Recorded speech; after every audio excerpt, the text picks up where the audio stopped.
Tubaha ikaze bakunzi b'ibicu TV, nizere ko mumeze neza aho muri mu bice bitandukanye, abari mu majyepfo, amajyaruguru, ibirasirazuba, iburengera bwaryo ndetse n'abari mu mujyi wa Kigali, abadukurikira muri hakurya y'imbibi z'imipaka y'u Rwanda.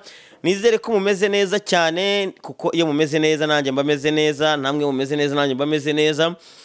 Ngiye rero kuri uyu munsi ngiye kukugezaho impinduka zabayeho mu nzego za gisirikare nk'uko byagaragajwe n'itangazo rya Minisiteri y'Ingabo ndetse bikanandikwa no mu bitangazamakuru bitandukanye.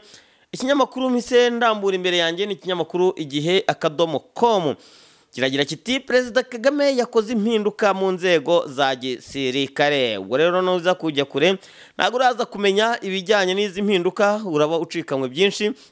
Mwibutsa ko utari wakanda subscribe akariko kanya keza kugira ngo uyikande amakuru nk'aya ndetse n'ibiganiro bitandukanye n'abatoto barimo nka Sabine umukunzi benshi cyane ujye ubasha kuzajya bagenda ubabona.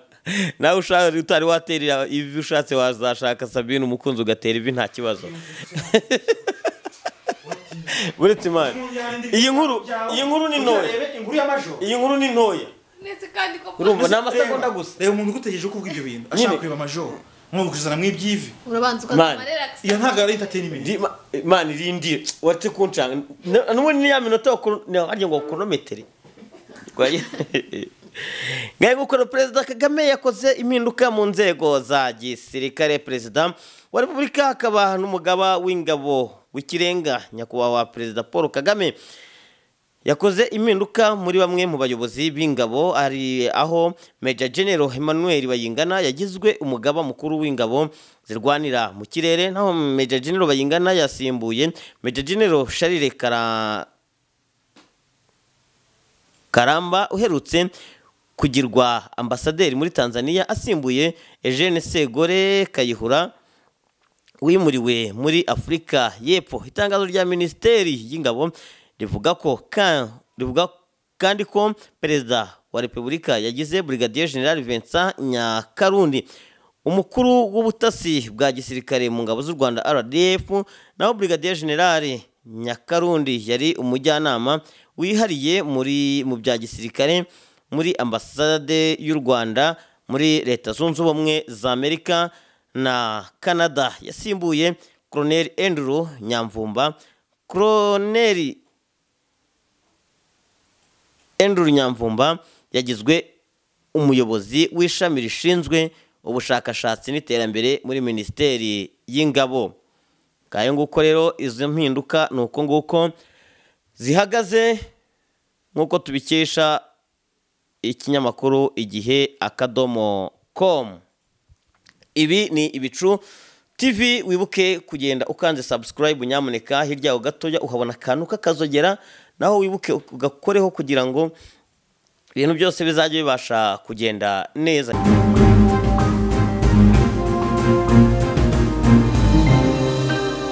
Reka twongere tubaramutse bakunzi b'Ibicu TV online. Ndi Ndahiro Valence Papier, ariko kuri uyu munsi ntago ndi njyenyine kuko nazanye na wa mutoto mwemera cyane. Ninde? Kuki utamvuze? Bamwita Sabine umukunzi, ari kugira abakunzi bangaye. Ubwo uhamagaye umukunzi n'undagamagara umukunzi ntuzabamo no gutendeka. Oya nta gutendeka, ndi umukunzi w'abantu bose. Umukunzi w'abantu bose umukunzi nyine w'abantu bose, abantu ukazaba umugore w'umugabo umwe cyangwa bose nanone. Ni umukunzi w'abantu, ariko ubwo nibijya ku mugabo bizaba umwihariko, uzabitangaza nyuma. Uyu munsi dufitiye iki se? Uyu munsi bwo nakubwiye ngo ni hatari. Ubu ngubu ntabwo ndimo kuzimya telefone kugira ngo bataza kumpamagara ngo nyigirirwe icyizere cyo kuyobora kamwe mu turere tw'abambeye bamaze gukubita umweyo bagasanga telefone yavuyeho. Ndabona wanabyambariye, byagenze bite se? Zahinduye imirishyo. Icyo bise Tour du District yongeye yatangiye da. None se ibintu byaherukaga 2017? Byaherukaga kera cyane doko harishize n'igihe kinini tutabyumva, ariko kuri ubu ngira ngo byazanye umurego, niba ariko bitari biherutse kuba sinzi kabisa.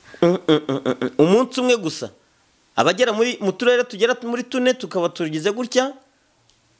Ni 4 gusa se ahubwo bakubise amapine harya ngo tugiye kubutwa 5 ya Musanze, Karongi, Ngororero, Muhanga, ngira ngo na Nyamasheke mu kanya gato. ariko ntago twari twamenye ukuri kwabyo Nyamasheke ni ugutegereza buriya nta wamenya ngayo nguko rero imiri zahinduye imiricyo cyangwa se zayivumbagatanyije cyangwa se bamaze gutanga amabarwa yabo abandi barasezererwa mu nshingano nk'uko bigaragazwa n'uko byagiye binavugwa mu bitangazamakuru bitandukanye. Ngayo nguko rero ubu mu turere nka Musanze, Karongi, Ngororero na Muhanga. Reka bundi duhere muri Musanze ho byagenze bite?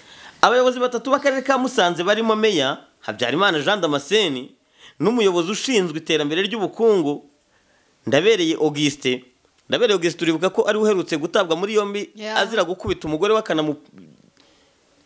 akanamububakisha vibaya sana akajya mu bitaro bya Musanze akitabwaho n'abaganga. Ariko ibi ni ibintu biba bitangaje, ubundi umuyobozi abagomba kubera urugero abandi bagenzi be. Ariko iyo umuntu byaba byihuse mu gihe agikekwaho icyaha urukiko rutarakimuhamya, ibi babishingiraho bamukubita ikintu kizwe amapinira. Watuvira muzi ni muzingo no tukamenya yaba yazize iki niba atari ibyo. Okay, abo ngabo begujwe mu gihe Meya n'uyu Vice Meya mu gihe wari ushinzwe imibereho myiza wa Marie Claire yanditse asaba kwegura.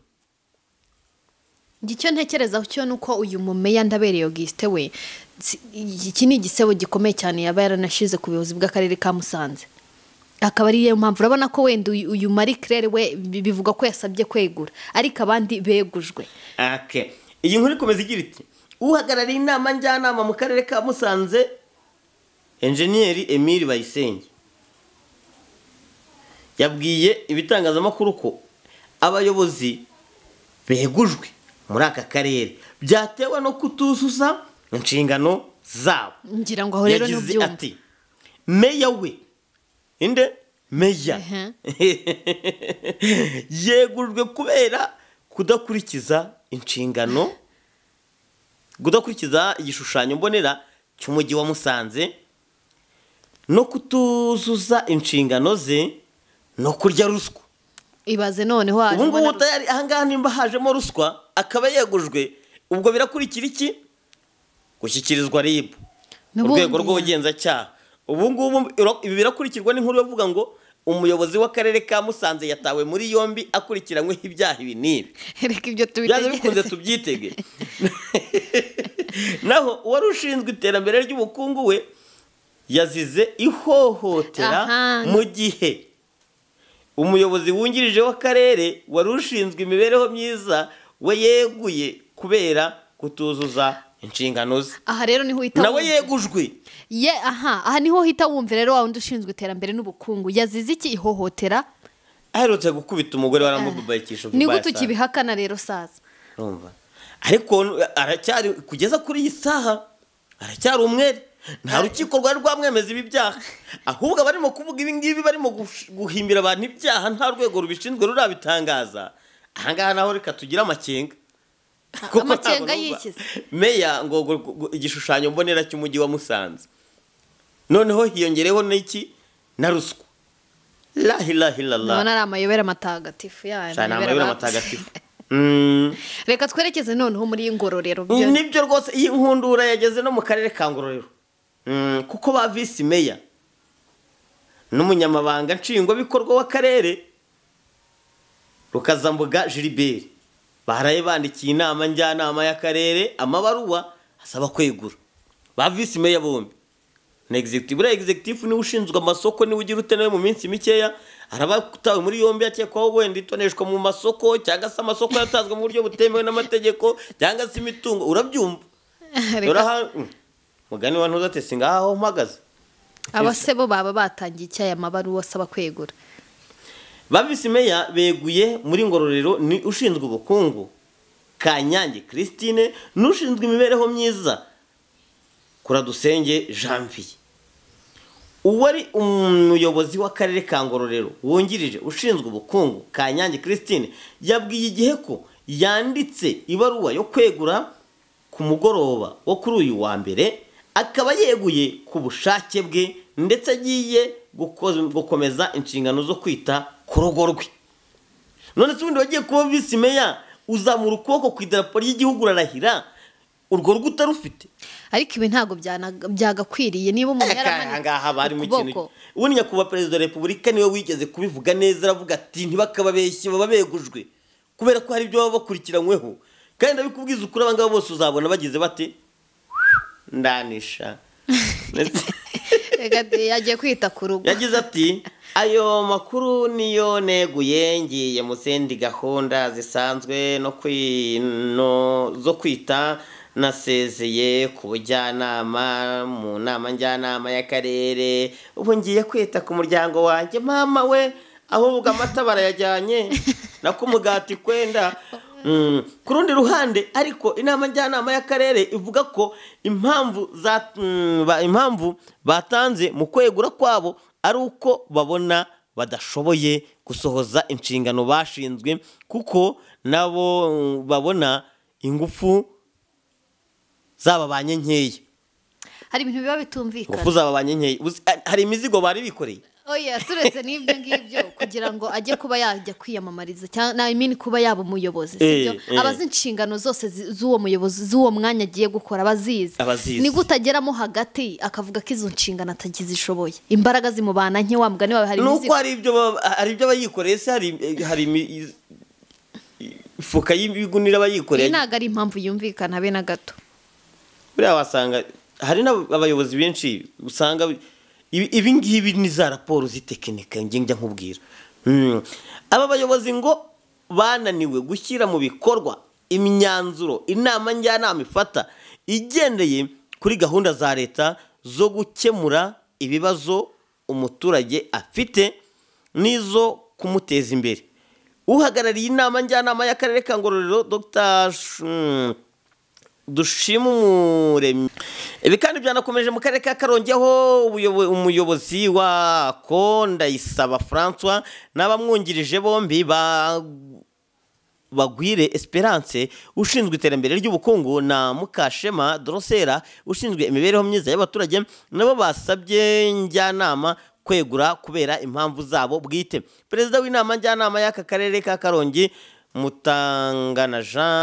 Mutangana Frederic yavuze ko komite nyobozi y'aka karere yose yegujwe kubera kutubahiriza inshingano zabo. Uribuka ko guverineri w'intara y'Amajyepfo yari amaze iminsi azenguruka utu turere ndetse hamwe muri tuno turere twagiye tugaragaramo ikibazo cy'amavunja umwanda n'ibindi urumva naho ibi ngibi byo kuvuga ngo beguye ngo ku mpamvu zabo ngo bwite ngo sinzi oya tujye tuvuga ikintu uko kiri ahubwo uruzinduko rwa guverineri yagiriye muri tuno turere tumwe na tumwe agasangamo bino bibazo ni nayo ntandaro yo kubeguza ukabura byemeje witwa papi oya ntabwo mbyemeje nge ibyo ngibyo nabivuze nuko mbyumva ku ruhande rwanjye hataza kugira untera ibuye ibi kandi iyi nkundura ntabwo yarangiriye ahangaha kubera ko yahise inakomereza muri Muhanga ntabwo byoroshye nabona ahangaha nawe urabonamo akarere uyobora ntabwo cyangwa ube vayisimeye ndakungiriza nuko ariko ndabona inzego z'ibanze ari nk'imirimo mbanziriza gifungo kabisa kuko nimba uvuye ugakubitwa ibarwa unagirizwa ibyaha birimo za ruswa n'ibindi ubwo ribu nayo iri hafi Muhanga meya wa Mariya nawe yanditse asaba kwegura ariko n'ubuzirika turebe ko ubusabe bwe bwemewe amakuru avuga ko umuyobozi w'aka karere ka Muhanga wa Mariya Beatrice yanditse yegura mu nama njyanama y'akarere ka Muhanga ndetse no ku mwanya w'ubuyobozi bw'akarere. Perezida wa njyanama ntabwo yabashije kwitaba ngo yemeze ko aya makuru ari ukuri, ariko ikinyamakuru Umuseke dukesha iyi nkuru wabashije kubona ibaruwa iteyeho kashe yanditswe mu izina rya meya wa Mariya Beatrice asaba kwegura. Amakuru avuga ko mu gitondo cyo kuri uyu wa kabiri aribwo wa Mariya usanzwe ari muri njyanama akanayobora akarere yatanze ubwegure bwe. Gusa bakaba bavuga ko ibaruwa yo kwegura yayanditse ku itariki ya mbere Nzeri 2019 mu ibaruwa ashimira abajyanama bagenzi be kandi yemeza ko azakomeza kuba hafi yabo nk'umuturage w'aka karere ka Muhanga. Kugira ngo hari ikindi narenza kuri ibi ntabwo byoroshye, ubwo ni ugutegereza n'ibyo biri kuvugwa bya meya wa Nyamasheke nabyo tukareba ko wenda ari ukuri, ariko ibintu rwose ndabona birakomeye. Niba ariko byaherukaga kuba kera wenda wasanga iyi nkundura impamvu zabo bwite, iyi bwite noneho iyi bwite yo ntabwo yumvikana. Bamwe begujwe, abandi ngo ni ku mpamvu zabo bwite, abandi ngo nta gahunda muri make. None hari umutaramana unsekera aragira ati na Nyamasheke ngo inama irimo da.